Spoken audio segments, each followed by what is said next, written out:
Olá, sejam bem-vindos ao Escala Humana, um podcast sobre arquitetura e urbanismo e o que isso tem a ver com a gente, humanos. Eu sou o Luiz Fujita e a gente estreia o podcast com um tema muito básico, mas que é necessário para a gente estabelecer as fundações aqui do nosso programa. O que é urbanismo? Escala Humana vai sempre contar com o meu amigo Thiago Franco. Ele sim é um arquiteto, né? Tem mais propriedade para falar sobre os assuntos que a gente vai abordar. Eu sou só um jornalista curioso sobre esse tema que vai ajudar aqui a conduzir os programas. Thiago, para começar então, eu queria que você se apresentasse e dissesse por que você topou, né, essa empreitada de botar de pé um podcast sobre arquitetura e urbanismo. Oi, Fujita, pessoal. Bom, acho que minha contribuição e meu interesse especial nessa discussão do nosso podcast é trazer um olhar, né, da arquitetura, do urbanismo, justamente para além do que ele comumente é associado, que é esse olhar focado nas edificações, nas construções. Daí, quando a gente fala de escala humana, para nós arquitetos ela é uma expressão que designa uma figurinha na representação dos desenhos, mas também ela tem a ver com o tamanho das coisas, né, essa dimensão do ser humano frente às construções. Uma dimensão adequada, confortável. E aí a gente tendo a pessoa como sendo o protagonista. Eu tenho o meu escritório, o Campus de Arquitetos, e também leciono, atualmente eu estou na Universidade Municipal de São Caetano do Sul. E no contato, assim, principalmente com os alunos ingressantes, a gente vê muito isso, né, esse foco grande nas edificações. Esquecendo que assim, só tem sentido nessa arquitetura toda que a gente faz quando a gente tem a dimensão humana no contexto. Então, eu acho que é entender a arquitetura como um meio físico, assim, que propicia a interação entre as pessoas. Legal. Thiago, eu acho que eu sou um bom exemplo, assim, de quem é um potencial público, né, do nosso podcast, porque eu vivia te perguntando um monte de coisa sobre esse tema, né, mesmo sendo leigo. Eu ficava tipo, por que aquelas... Tem uma rua paralela a outra, mas uma é muito mais movimentada do que a outra, e as duas têm a mesma mão, mas ninguém passa por aquela, passa só pela outra. Ou então, por que aquela avenida é mó movimentada, um puta eixo, assim, entre duas regiões, mas ela mesma, nenhuma loja vinga, tudo desolador do lado. Eu te perguntava, né, e sempre gostava muito de ouvir as hipóteses, né, ou as explicações. Então, para começar, eu queria que você dissesse assim, existe uma definição, meio que assim, um verbete de dicionário, sabe, uma coisa mais formal do que é urbanismo? Porque eu tenho a impressão que até quem vai fazer a faculdade de arquitetura e urbanismo vai pela arquitetura, né? Sabe mais ou menos do que se trata, mesmo que seja uma ideia muito superficial. Agora, urbanismo, acho que até quem vai fazer pode ser que não saiba, né, do que se trata. Então, acho que pode ajudar a gente a começar, né? Existe uma definição simples assim? O que é urbanismo? Tá, legal. Bom, super legal essa sua pergunta e acho que é fundamental a gente ter essa definição mesmo. Até mesmo no campo profissional, como eu estava falando, dos alunos ingressantes, né, a gente vê muito interesse das pessoas nas áreas ligadas ao edifício. Eu acho que um pouco disso é o desconhecimento mesmo do que é o urbanismo. Talvez se as pessoas ouvissem um pouco mais a falar sobre o urbanismo, conhecessem um pouquinho mais os seus meandros e a própria definição, talvez a gente atraísse mais alunos com esse perfil, que acho que é uma demanda muito grande mesmo, né? Mas, respondendo a sua pergunta, o urbanismo é a matéria que se dedica a estudar a cidade. Como assim estudar a cidade? Né? Como ela se comporta, né? Para a partir daí a gente conseguir traçar respostas para os problemas e conflitos, né? E antecipar algumas tendências. Então, o urbanismo em si seria, bem resumidamente, assim, seria o estudo acerca da cidade. E o urbanismo é tão antigo quanto a arquitetura ou é mais recente? Então, se a gente for só observar pela ótica do estudo, né, porque se a gente for pensar no surgimento da arquitetura ou o surgimento da construção da cidade, né, da construção dos edifícios, a gente vai ter discussões aqui filosóficas muito complexas, né? Mas se a gente for pegar só pela ótica do estudo da arquitetura e o estudo do urbanismo, né, a gente vai ter, falando em arquitetura, né, por exemplo, o primeiro tratado sobre arquitetura, que define a arquitetura, que a gente tem conhecimento na história da humanidade, ela é do Império Romano, assim, coisa do século I a.C. Antes de Cristo, hein? Pois é, então tinha lá um romano, né, o Marco Vitruvius, que fez o primeiro registro teórico sobre o que viria a ser a arquitetura, né? Então, essa é uma data importante para a gente. Já o urbanismo, ele vem como uma demanda da cidade da sociedade pós Revolução Industrial. Então, são as alterações importantes assim que o mundo sofreu depois da Revolução Industrial que criaram as condições para a gente ter essa urgência, né, de se teorizar, né, fazer um estudo sobre a cidade. Nós, há muito tempo, já tínhamos cidades muito importantes, mas só mais de 1.500 anos depois, né, do primeiro tratado de arquitetura que a gente vai ter o primeiro tratado, ou que surge de fato o termo urbanismo. Né? O termo urbanismo ele surge muito tempo depois do primeiro tratado sobre arquitetura. Isso é porque antigamente, assim, nesse tempo que a gente está falando, né, muito antiguidade mesmo, a gente tinha, sei lá, um palácio, uma fonte, algumas casinhas e pouca gente, né? Tem alguma coisa a ver com isso ou nada a ver? Tem um ponto principal de virada aí, que é você juntar no mesmo espaço, na mesma localidade, trabalho e moradia. Para a gente isso é muito banal, a gente está acostumado com isso há muito tempo, mas é a Revolução Industrial que traz isso para as cidades. Né? Então o trabalho, né, como produção industrial, e a moradia, que é o espaço de descanso. Porque se você for pensar, antes da Revolução Industrial, boa parte da produção humana, ela era no ambiente rural, no campo. E as cidades, mesmo as de grande porte, eram espaços de troca. Eram entrepostos comerciais, assim. Então você tinha ali as feiras para trocar mercadoria, ou, por outro lado, você tinha também algumas que eram fortificações que protegiam o sistema político, administrativo ali de alguma sociedade. Mas nenhuma tinha essa dimensão do trabalho, né? Em grande medida, como produção humana dentro das cidades. Esse trabalho da produção humana era no ambiente rural. Mas aí quando você tem essa produção industrial, né, as fábricas e etc., se alocando na cidade, elas trazem junto com elas uma população muito grande que vem do campo para a cidade. Isso causa mudanças muito rápidas, assim, muito abruptas. Né? No intervalo de tempo muito pequeno, essa chave ela vira assim e aí começam alguns problemas. É isso que justamente traz uma série de novos problemas e as pessoas começam a se debruçar sobre eles, né? Porque você tem uma forma de produção que era novidade, né? Um regime de moradia também que é totalmente novo, as pessoas entulhadas, né, nas cidades e de forma muito precária. E aí você começa a ter problemas como salubridade, como lidar com o lixo, o esgotamento sanitário, né? A aglomeração sem muito critério, e tudo isso perto dos polos industriais, que geram todo tipo de poluição ambiental, começa a gerar muito problema. E aí essa novidade toda, com esse novo tipo de problema, né, que a gente pode até relacionar com o momento atual. Né? O momento atual a gente está num ponto de virada aí, né? Essa questão de pandemia, afastamento, distanciamento social, é um problema novo e a gente está tentando entender como lidar com ele. Foi mais ou menos algo similar ali na Revolução Industrial, novos problemas que fazem emergir justamente essa necessidade de dispensar a cidade de uma nova maneira, né, de uma nova forma.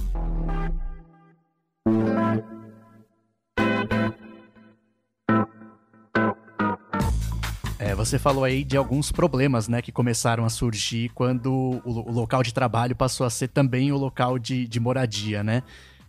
Você tem algum exemplo, né, para a gente começar a entender como que o urbanismo interfere nisso, né? Nesse caso, positivamente, né? O que ele faz para começar a ajudar a resolver esse problema?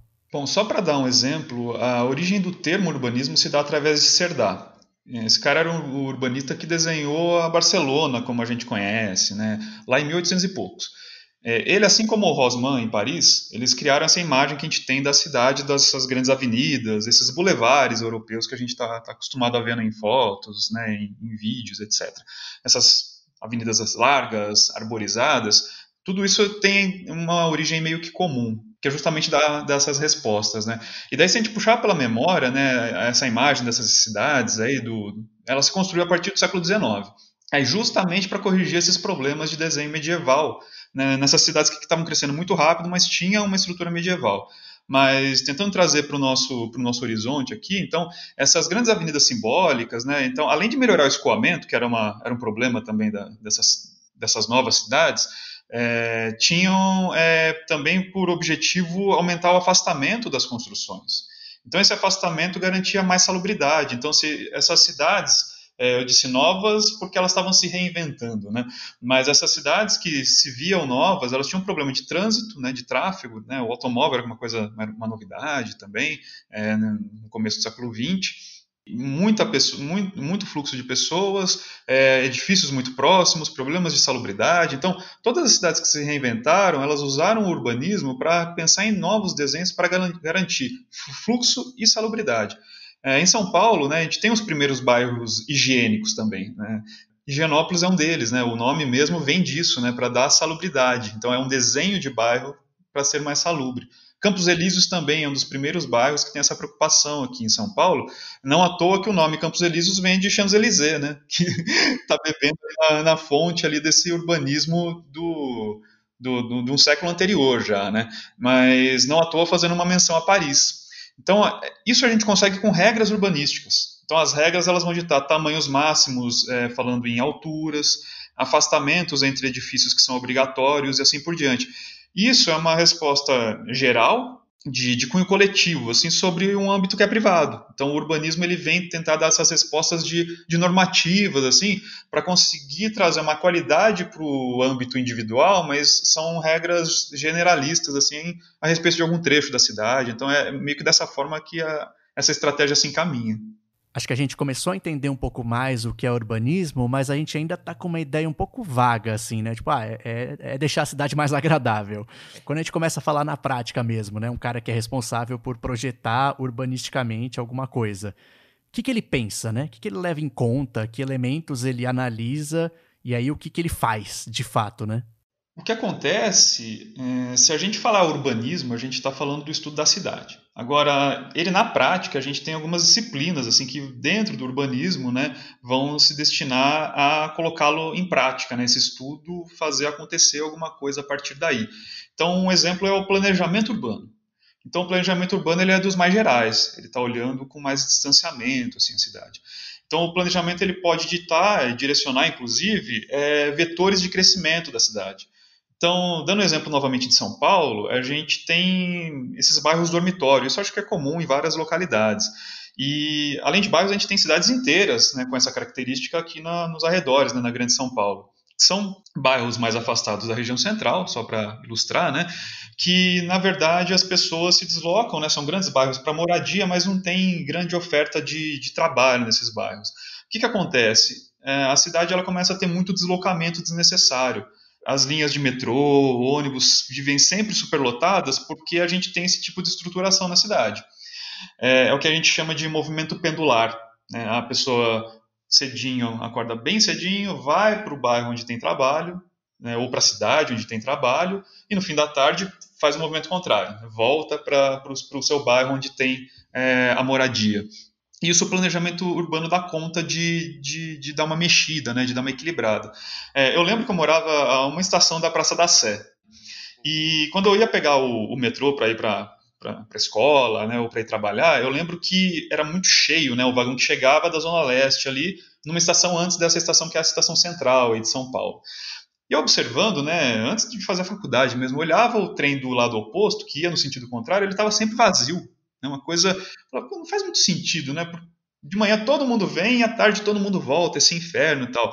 O trem do outro lado vem tão vazio que dá a impressão que o cara projetou pra ser assim, né? Vou fazer assim pro cara lá na outra plataforma ver esse trem vazio e ficar com raiva. E é o tipo de coisa que, mesmo que você invista muito em bons trens, né, em muita quantidade de ônibus, o jeito mais inteligente de corrigir isso é tornar a cidade mais equilibrada. O que seria isso? Você fazer com que a cidade tenha oferta de emprego equilibrada pelos bairros e oferta de moradia também equilibrada. Não necessariamente o sujeito que mora na Zona Leste vai ser obrigado a trabalhar na Zona Leste, o que mora na Zona Oeste é obrigado a trabalhar, mas se você tiver isso mais equilibrado, você minimiza esses deslocamentos e equilibra ele ao longo do dia. Então, você vai ter gente de manhãzinha indo do centro trabalhar na Zona Leste e vice-versa. Então, você otimiza essas vias de transporte, né? O urbanismo, o planejamento urbano consegue fazer isso, né? Como ele consegue fazer isso? Induzindo, né? Ele consegue encorajar com que uma empresa, né, tenha alguma regra, né, de uso do solo para se instalar num bairro que tem carência desse tipo de empresa e moradia, e vice-versa, assim por diante. Então, é meio que a gente fala em incentivar, mas é quase que você forçar a instalação de edifícios que gerem emprego, por exemplo, em bairros que não têm oferta, né? E residências, sobretudo as mais populares. Né, residências populares em bairros que têm oferta de emprego, que geram essa gama de atividades. Isso otimiza abruptamente, inclusive, o sistema de transporte. Então, olha lá como o planejamento urbano, que é uma disciplina aí dentro do do urbanismo consegue atuar diretamente aí na dinâmica da cidade. Agora que a gente começou a falar de áreas, né, dentro do urbanismo, você tem mais um exemplo para ficar mais claro, né, do como que essa área se constrói, né? Sim, sim. A gente também tem o desenho urbano.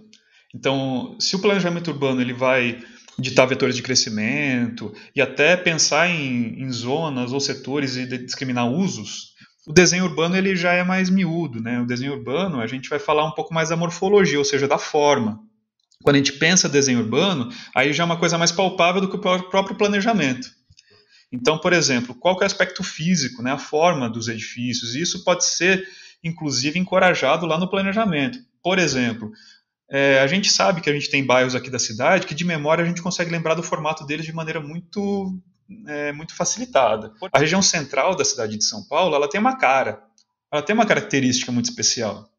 Isso se dá em relação a um tipo de desenho muito específico. Então, a altura dos prédios, o alinhamento deles com a rua, né? Então, isso além de ditar questões relativas à salubridade, como eu já disse, também tem um quê estético, né? E até de memória, né, afetiva. Então, a gente olha para um bairro e a gente fala, poxa, aquele bairro tem uma cara, aquele outro tem outra cara. E isso tem um pouco a ver com o desenho urbano. E isso pode ser feito também em função de algumas legislações que vão meio que forçar, né, o empreendedor, quem vai construir, a se moldar àquelas regras. Eu costumo brincar que assim, o empreendedor, né, privado, ele sempre vai no máximo do que ele pode fazer. E justamente a legislação urbanística, né, ela vai meio encapsular essa vontade desenfreada do empreendedor. Quando ela encapsula isso, ela meio que dá aquela forma mais grosseira, mais geral, mas ela condiciona um pouco a forma. Então, em função das leis urbanas, a gente tem o desenho da cidade como a gente tem hoje. Ora muito interessante, ora desastroso também. Isso a gente tem que dizer. Tiago, a gente começou a falar aqui de alguns problemas, né, aos quais o urbanismo se dedica. Mas existe, assim, uma espécie de conhecimento mais consolidado, sabe? Uma coisa que, pelo menos dentro da área, isso é meio consenso, ou é assim, mais ou menos, que se começa a resolver esse tipo de problema urbano. Existe isso? Ou é, tipo, cada problema que surge, o cara vai ter que ter uma puta resposta original pra começar a resolver? A gente costuma falar, né, na área da arquitetura e do urbanismo que a gente não tem essas receitas muito prontas para os problemas, mas sim, a gente tem aí alguns conhecimentos já que são consumados. Eu costumo comparar um pouco essa área do urbanismo com a própria área da economia. Ler um jornal, às vezes um jornal fala A, daí dependendo de um outro economista ele fala B e tudo mais, a gente vai ter alguns conflitos aí. No urbanismo não é diferente, porque eu acho que as duas áreas elas envolvem dinâmica simultaneamente, né? Uma dinâmica social, demandas tecnológicas, inclusive, tem a questão econômica no urbanismo. Então, da mesma maneira que a gente tem correntes econômicas ao longo da história, inclusive, que umas são contraditórias às outras, o urbanismo também, se a gente for estudar lá atrás alguma coisa e for atualizar, a gente vai ver algumas contradições. Porque como ele se baseia numa dinâmica social e na tecnologia atual também, e questões econômicas e muito próprias de uma localidade e tudo mais, a gente pode sim encarar algumas contradições. Legal, Thiago. Eu acho que essa comparação aí que você fez com economia é muito boa, ajuda muito a gente a entender um pouco melhor. Que é meio, existem, né, alguns princípios mais consensuais, né, mais unânimes, digamos, mas também tem, sei lá, correntes, escolas, né, que alguns profissionais acreditam mais em determinada saída para um problema, outros mais em outra via, né? Então acho que dá uma ideia bem, bem clara de como funciona. Ainda assim, vê se é errada essa impressão que eu tenho, né? Tomando São Paulo como exemplo, mas acho que outras cidades podem dar essa mesma sensação. Me dá uma impressão assim que a gente está muito atrás, sabe? Tipo, nem as coisas que fazem parte desse grupo mais do consenso, nem isso foi aplicado, sabe? Parece que a gente está muito atrás em tudo. É isso mesmo? É só uma impressão? A gente está no lugar que uma cidade como a nossa devia estar mesmo? Ou não? Realmente tem coisa que já é um conhecimento meio consolidado e que nem esse foi aplicado? Em uma medida, a gente vai sempre estar um pouco enxugando o gelo, porque Se a gente pegar quando as disciplinas, o próprio urbanismo surge, a gente já tinha muitas cidades no mundo aí já consolidadas, né? Então fica aquela coisa de correr atrás do problema. Mas acho que em parte você tem bastante razão, né? A gente poderia ter uma ação mais contundente em relação a isso. A gente tinha uma agência de planejamento muito importante que era a Emplasa, aqui em São Paulo, que é a empresa paulista de planejamento metropolitano, que tinha uma quantidade de dados sensacional. Até quem tiver curiosidade, tem alguns vídeos da Emplasa no YouTube que são super curiosos, assim, até para a gente ver um pouquinho da história de São Paulo ali, vídeos da década de 70, de 80, que registram alguns momentos interessantes da cidade. Então ela foi fundada em 75. Para a gente ver como a gente retrocedeu um pouco, né? Em 2019 ela foi incorporada por outra agência, mas incorporada é um eufemismo, aí ela foi extinta. Acabou a Emplasa, né? Então, e a gente que trabalha nessa área, cada vez mais a gente tem dificuldades, inclusive em nível, numa escala nacional, de conseguir alguns dados atualmente, que os dados eles vão se perdendo, né? Eles vão desaparecendo dos bancos de dados. Isso é muito difícil, né, para a gente atuar como urbanista quando os dados vão desaparecendo. Então, eu acho que o nosso grande desafio quando a gente trabalha com urbanismo é entender que existem interesses aí coletivos que eles devem ser sobrepostos aos interesses privados. E a gente tem no Brasil, e especialmente também em São Paulo, o público ele sempre vem a reboque do interesse da iniciativa privada. Traduzindo isso bastante grosseiramente, tá, Luiz? O custo de você colocar infraestrutura num trecho urbano, né, levar linhas de transporte, iluminação pública e todos os outros, né, serviços públicos, geralmente eles são absorvidos pelo Estado e nunca pela iniciativa privada. Mas em que sentido isso? O sujeito compra um terreno numa região que não tem essa infraestrutura, né? Compra por um valor muito baixo. E ele fica especulando com aquele terreno, deixa aquele terreno parado, até que essa infraestrutura pública seja instalada.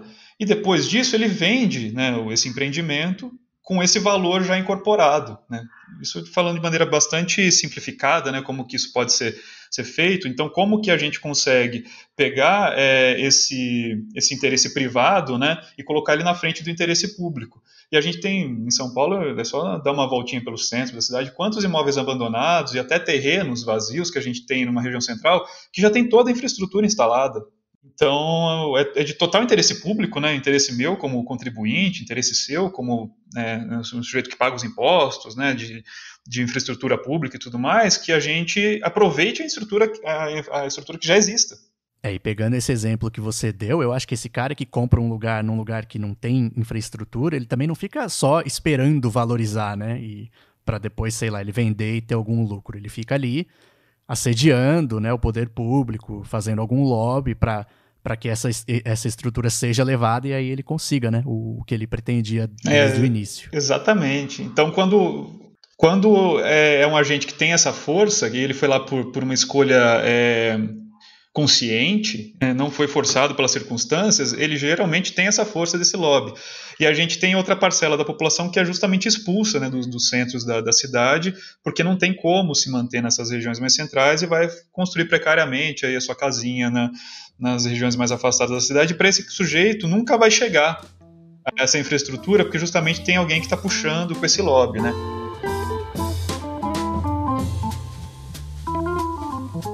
A gente vai tentar, a cada episódio, trazer alguma indicação de obra, né? Um filme, uma série, um livro, que se relacione de alguma forma com o tema que a gente tratou no episódio. Como a nossa intenção é aproximar, né, a arquitetura e o urbanismo da vida das pessoas, acho que, né, todo mundo vê filme, todo mundo vê série, então é uma ótima forma de fazer isso.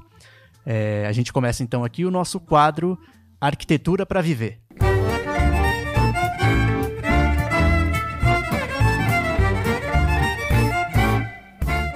No próximo episódio a gente vai revelar por que esse quadro tem esse nome, né? Tiago, para esse primeiro, o que você separou aí de indicação e que tem a ver com o que a gente tratou hoje, que é essa definição, tentar esclarecer, né, o que é o urbanismo? Bom, a gente está pensando, inclusive, em obras que não sejam muito acadêmicas, né? Inclusive pensando nessa temática do podcast. Então, a gente está pensando em livros, Dicas de Espaço e filmes voltados para um público mais geral. E então eu pensei, para mim é até complicado falar, porque para mim todo filme que envolve alguma coisa com cidade, eu consigo ver o urbanismo ali presente. Eu consigo ver arquitetura, então é que eu tenho esse olhar mais viciado, né? É uma maldição, né? Desapega aí desse seu olhar do profissional, né? E fala para nós, leigos aqui. A partir do momento que você estuda alguma coisa, você tem aquela maldição de enxergar aquilo lá em tudo. Mas procurando esse olhar mais geral, inclusive para quem é da área, pode até ser um pouco de clichê e tudo mais, né? Mas é o filme Medianeiras. Ele é um filme argentino de 2011, do Gustavo Tareto. E eu escolhi porque é um filme que, além de ter relações que mostram relações bastante indiretas das pessoas com a arquitetura o tempo todo, ele também tem um dado bastante direto dos personagens que eles comentam um pouco dessa relação deles com a cidade. Uma das personagens, ela é arquiteta, né, então ela fala um pouco disso e tal, mas não é aquele filme que é voltado para o público ou pressupõe um conhecimento prévio, muito pelo contrário. E o que eu acho que é legal é que, além das observações que eles fazem sobre a cidade, né, que é bastante direta, meio que narrativa mesmo, existem algumas nuances ali do filme que a gente vai reparando, né, como que eles interagem não só com a cidade, mas até o próprio ambiente deles, o espaço mais reduzido. Então, como esse episódio inaugural do podcast, eu acho que é um filme que vai abarcar muita coisa, até do que a gente vai falar mais adiante. Então, desde da relação deles com os móveis, que não são narradas, não é o foco do filme, mas é um filme muito arquitetônico. E é um filme muito gostoso, porque para um público mais geral, não é um filme que fala especialmente de arquitetura, não é um documentário. Então, é um filme que fala um pouco de relações humanas, que é um pouco do que a gente quer abordar aqui. Então, eu acho que sempre o que me interessa é um pouco isso, né? Então, olhar como a arquitetura, como a cidade, ela é um suporte para essas relações humanas que acontecem ao longo da cidade, dos espaços, dos móveis, enfim. Sendo esse o foco, acho que o filme ele cumpre plenamente esses quesitos aí do nosso próprio podcast. Legal, eu não assisti ainda o Medianeiras, né, mas ele sempre me foi muito bem recomendado. E isso que você falou de como a arquitetura aparece nele, eu imagino que fique de uma forma muito natural, porque quem me indicou muito entusiasmado, assim, mas não por essa via, né, não, acho que as pessoas se ligam mais na história e em outras coisas. Então acho que não ficou uma coisa forçada, sabe, como se fosse sobre arquitetura ou para arquitetos, né, muito menos um tratado sobre arquitetura. Então, no nosso episódio de estreia, a primeira indicação aí do Arquitetura para Viver é o filme Medianeiras, da Argentina, de 2011.